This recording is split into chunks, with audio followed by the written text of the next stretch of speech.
Maddie. Welcome back to my channel, and today's video is one I've been wanting to do for quite a while, and it's sitting down with you and giving you a brief education on the glycemic index.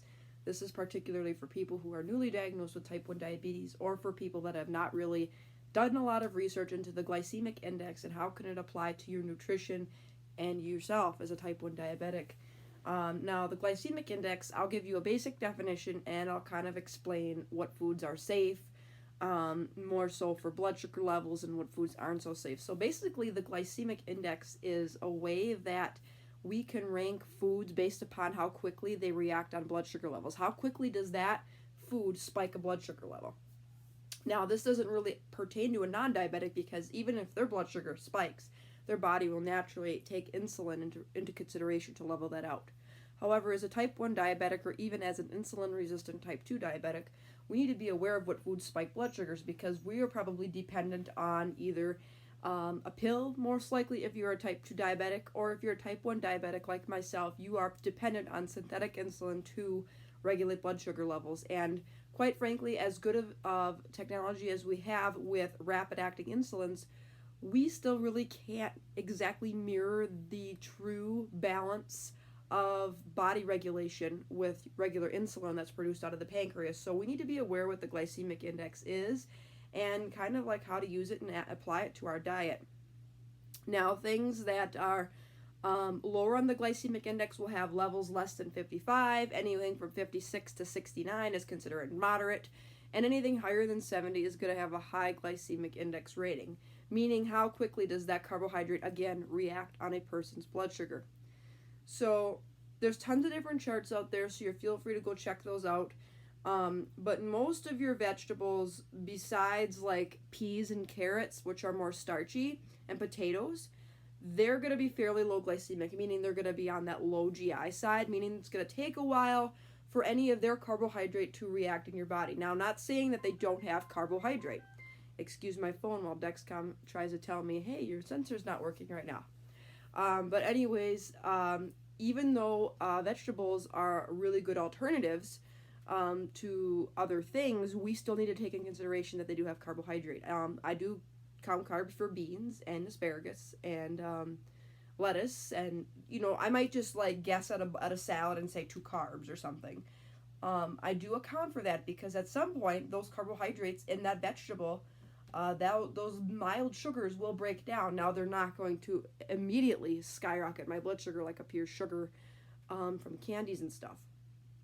And actually, I'm really shocked to look at the glycemic index, and I'm surprised how low an orange and grapes are. Now, they're not even into the medium GI glycemic index rating, but they're lower than I thought. They're in the mid-40s. Does not surprise me that a banana is in the 50s, and an apple is 38. That's actually one of the lowest ones beyond grapefruit that they have listed that is safer for blood sugars, and that would explain why I have easier times with apples than I do with oranges and bananas, because they are not as spiking on blood sugar. Depends on fiber count too, which can help put a food into a category of low glycemic versus high glycemic versus medium high glycemic. So going over to like dairies and proteins, your beans are usually pretty safe, and your nuts. Be mindful though of black-eyed beans and pinto beans. You're getting to the point where the glycemic index is starting to transition to moderate, probably because they have less fiber and they're more starchy. But again, still way better alternatives than eating candy and junk.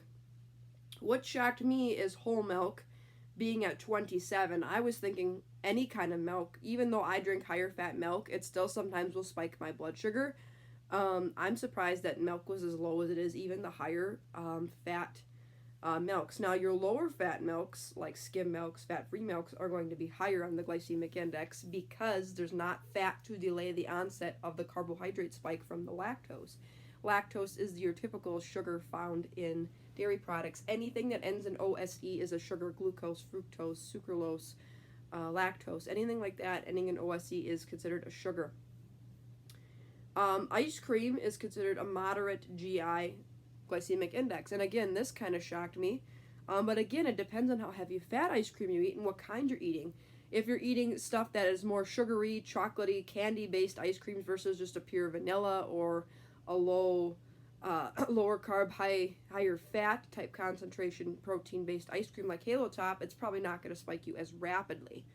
So I was actually kind of shocked to find out that ice cream is not even considered a high glycemic food. Now your grains and starches are going to be acting just like candies and cookies and desserts, being above 70 typically. Whole wheat bread is 71. And as you get further and further down into the refined products like potatoes, oatmeals, white breads, white bagels, white tortillas, X, Y, and Z, they are going to be really, really high in the glycemic index. Try 90 to 100 plus, so be mindful when you do eat those that you may need to combine them with a fat. You may need to eat them in moderation, do a pre-bolus, do a temp basal to limit that spike. Now it depends on the person how your body's going to react.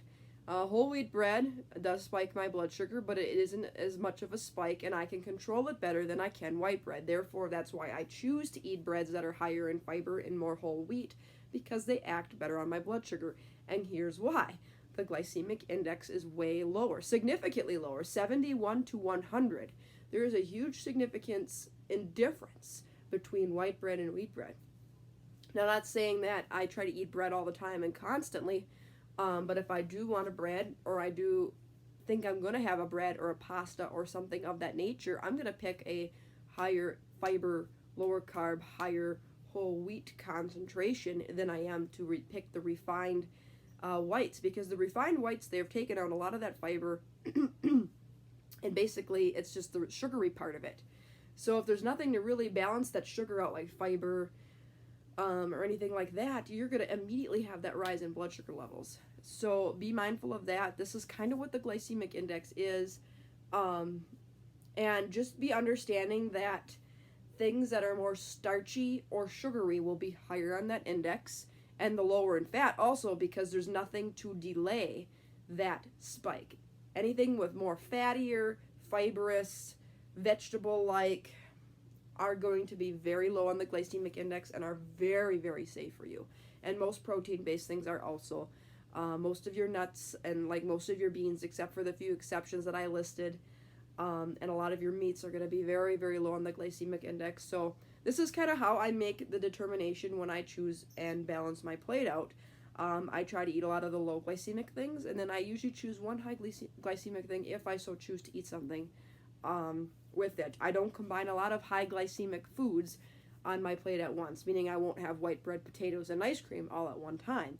I will pick one or the other and combine it with something lower carb like a meat, a vegetable, and kind of get that balance. Again, it's all about balance as a type 1 diabetic, balancing your blood sugars, keeping your blood sugar stable, balancing your meals, picking appropriate vegetables, proteins, fruits, grains on your plate. That is really the key, and not only for a type 1 diabetic or any diabetic, but for anybody in general. This glycemic index is huge for type 2 diabetics also, because if they choose foods that are lower on the glycemic index, they can actually help their pancreas out, because their pancreas still secretes insulin. However, their body is resistant to it, or doesn't know what to do with it, or doesn't recognize the insulin. So if they pick foods that are much lower on the glycemic index, it gives their pancreas a rest, gives their pancreas a chance to catch up, and slows the insulin production down so that they can better use that insulin for when they do want something higher glycemic, or to keep their blood sugars from spiking and crashing, because oftentimes they will eat something high glycemic and their blood sugar will skyrocket, and then it'll plummet as the body tries to push tons of insulin to try to lower that blood sugar. It'll end up crashing their blood sugars down. If they choose foods that are lower on the glycemic index, their blood sugar will rise gently and fall gently. Therefore, their pancreas does not have to secrete tons of insulin in order for them to get their blood sugar levels down. Therefore, they're not going to have a crash and a spike. This same concept can be applied to type 1 diabetics like myself who use synthetic insulins. Choosing foods that lower on the glycemic index typically have a lot less carbohydrate in them. So if you're taking a lot less insulin to balance a lot less carbohydrate, your blood sugar is going to rise and fall gradually, or it's going to stay nice and stable. So I think this is a very basic video and understanding of how the glycemic index works and kind of what foods fall into what categories. Again, you can do your own research, and if you question anything what the glycemic index is, you can always look up like what is the glycemic value for I don't know, pomegranate and just see what it is. What is the glycemic index for this? What is the glycemic index for that? And if it's above 71, be mindful it's probably going to spike your sugar very quickly.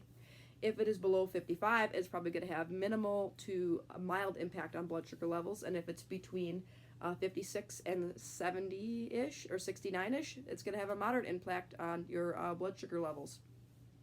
This is also helpful for low blood sugars. When you have a low blood sugar, you want your blood sugar to spike. You want to treat with a rapid-acting carbohydrate, meaning that that glycemic index of that food you choose better be high in glycemic in nature. Things like glucose tablets and hard candies are high in the glycemic index. They're going to be above 70. So choose those quick, simple sugars to raise your blood sugar levels. So not only does the glycemic index help you understand how to keep blood sugar levels from rising, it can also help you keep blood sugar levels from dropping too low. So anyways, I hope you enjoyed this video. If you did, give it a big thumbs up. Feel free to hit that subscribe button down below. I post videos every single week about diabetes plus more. Stay tuned. I've got more videos coming out for you guys. I did promise a long time ago I wanted to take you guys to different restaurants and show you how I bolus for different foods. I hope to be able to do that at some point, even if I do it slowly over a period of like 6 months-ish. Like if I go out to a sit-down restaurant, then if I go out to a fast food restaurant and then to a buffet, like those are different types of circumstances and situations that we could be put in, and kind of how I handle myself and try to keep as normal blood sugars as possible. I definitely want to do that, and stay tuned. I am going to be going live again this Saturday night, and I will be picking the winner of the winners, I should say, of the 2 Contour Next 1 meters. So thank you to all who entered. I have put closed on the giveaway. It did close at midnight on January 1st, and I hope the beginning of 2020 has been good for you.